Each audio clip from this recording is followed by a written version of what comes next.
ধৰ্মীয় শোভাযাত্ৰাৰ পোনপটীয়া সম্প্ৰচাৰ কৰি আছোঁ ফেচবুক লাইভ। নমস্কাৰ। জয় জয়তে সমূহ অসমবাসী ৰাইজলৈ ভোগালী বিহুৰ শুভেচ্ছা জনাইছোঁ। আমি বৃহত্তৰ জয়ন্তীপুৰ গোপালপুৰ পীতাম্বৰবাসী ৰাইজে বিগত 50 বছৰ ধৰি আমাৰ শ্ৰী শ্ৰী গৰখীয়া গোপাল থানৰ এই যে বাৰ্ষিক মহোৎসৱ পালন কৰি আহিছোঁ। আজি এইবাৰ আমি সোণালী জয়ন্তী মহোৎসৱত ভৰি দিছোঁ। আমাৰ এই সোণালী জয়ন্তী মহোৎসৱত আমাৰ এই অঞ্চলৰ বিভিন্ন ৰাইজৰ ব্যাপক সঁহাৰি আমাক পৰিলক্ষিত হৈছে। লগতে আমি বিভিন্ন কাৰ্যসূচী আয়োজন কৰিছোঁ এই সোণালী জয়ন্তী মহোৎসৱটি সাফল্যমণ্ডিত কৰাৰ কাৰণে।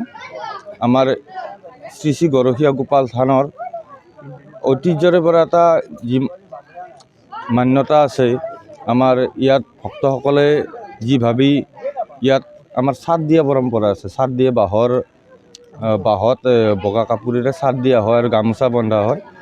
আৰু এইখিনি কৰাৰ ফলত আমাৰ ভক্তবান ৰাইজে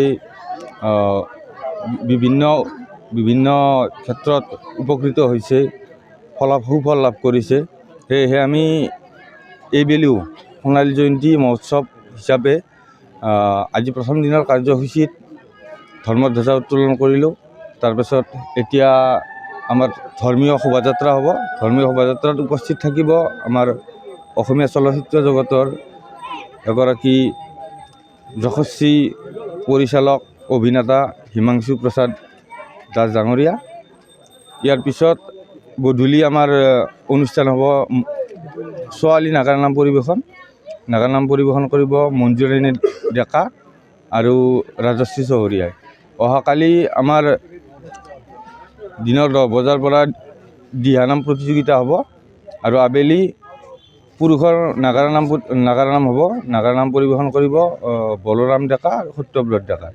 আৰু পৰহিলৈ অৰ্থাৎ শুক্ৰবাৰে 17 জানুৱাৰী আমাৰ সাংস্কৃতিক সন্ধিয়া আয়োজন কৰা হৈছে। সাংস্কৃতিক সন্ধিয়াত উপস্থিত থাকিব অসমৰ স্বনামধন্য কণ্ঠশিল্পী কৃষ্ণমণি নাথ, লগতে সংগীতা শইকীয়া।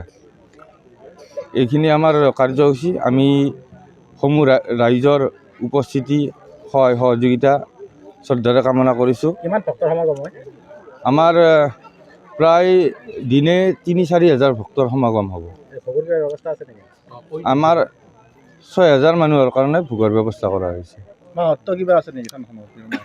আমাৰ থানখনৰ বিশেষকৈ গৰখীয়া গোপাল থান হিচাপে যিটো প্ৰচলিত, আমাৰ ইয়াত আমি আগৰ পৰা যিখিনি আমাৰ বয়োজ্যেষ্ঠ লোক আছে তেখেতসকলে কৈছিল যে সন্তানহীন যিসকল দম্পতি আছে, সন্তানহীন দম্পতিসকলে ইয়াত চাট দিলে বা পূজা অৰ্চনা কৰিলে সন্তান প্ৰাপ্তিৰ মুখ দেখা পায়। আৰু বাকী যিখিনি মনৰ যিখিনি অভিষ্ট থাকে মানুহৰ, যিখিনি আশা প্ৰত্যাশা থাকে ভগৱানৰ ওচৰত অৰ্পণ কৰিলে সেইখিনি পায় বুলি ইয়াত মান্যতা আছে। মানে আহঁত গছ আছে, কিমান বছৰ পুৰণি?